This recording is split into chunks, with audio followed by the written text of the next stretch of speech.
Okay, good morning. Um, I'm in the mood for a bit of a share of a funny story.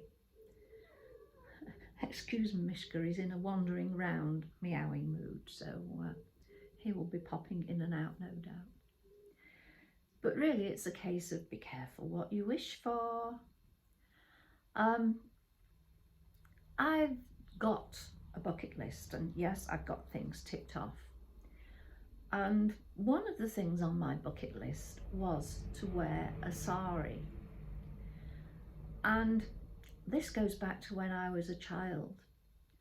I was brought up in an area which I can't remember seeing many faces that weren't white.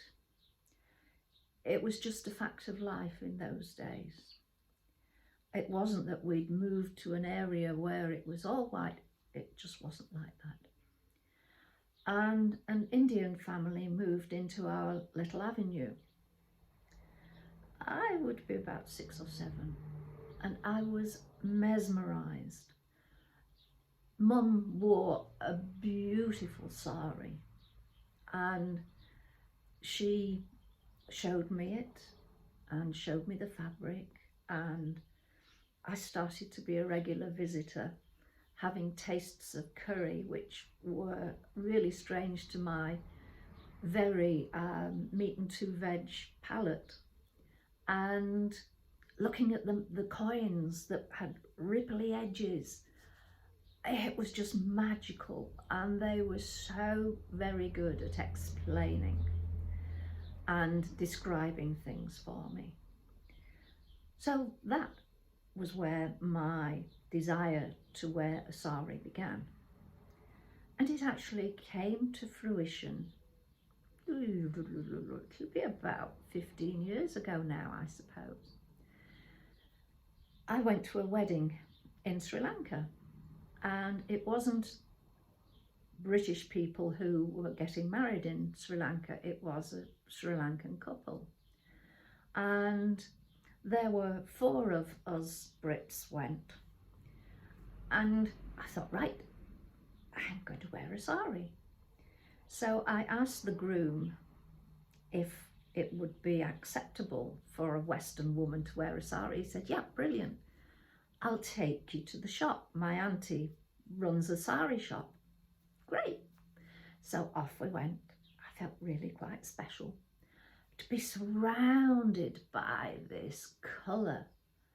Oh, anyway, they picked a red one for me, and they said that would be good, that would be appropriate, and it would suit me.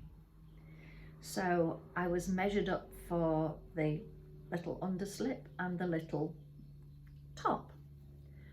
And I turned round and realised I was just in a very narrow corridor between these fabrics, and there were people outside looking in. I'm not quite sure whether they were looking in at this very hot and sweaty British woman, or whether it was because the groom was actually quite well known on the island. I'll go with the latter.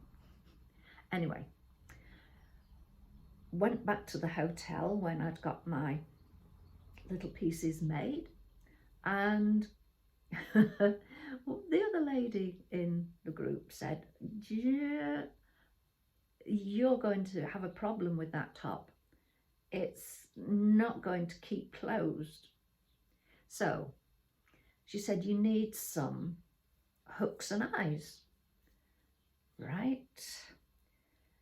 We went to the local market, and you go around a local market where people didn't speak English and try and explain what you want. But we found some hooks and eyes, and we sewed virtually the whole packet down the front of this little bolero top. Anyway, we showed the people at the hotel, the waitresses had been fascinated by all of this. And one of them said, I'm the designated sari dresser. She said, if you need help, let me know. So she said, I dress all the brides and everything. So I thought, right, okay, good to remember. Anyway, I had to go on the day of the wedding doing this, and I just ended up with material everywhere. So I phoned her and she came down. She said, "Where are your pins?" I said, "Pins? Nobody mentioned pins." "Oh, can't do it without pins." So she produced a box full of pins, and she tucked and folded and pinned and pinned and pinned some more. So it was great. The only problem would be if a pin popped and pricked me, but the skirt wasn't going to come a cast. Anyway, we left for the wedding with the staff lining up outside and clapping us, which was absolutely mind-blowing. Got to the wedding and sat through the ceremony, and then we came to the do, and it seemed that the men were allowed to drink. They were all drinking whiskey, but the women had to have soft drinks. But the sister of the bride that we knew came over with 2 bottles of red, 2 bottles of white, and 2 bottles of champagne for the 4 of us. So we were imbibing, shall we say. The dancing started, and it was only the men that danced. And I was sitting there tapping my feet, tapping my hands, thinking, I'd love to dance. And it was this wonderful mix of East and Western music. And it was just brilliant. Anyway, the mother of the groom, who spoke very little English, tapped me on the shoulder and said, "You dance?"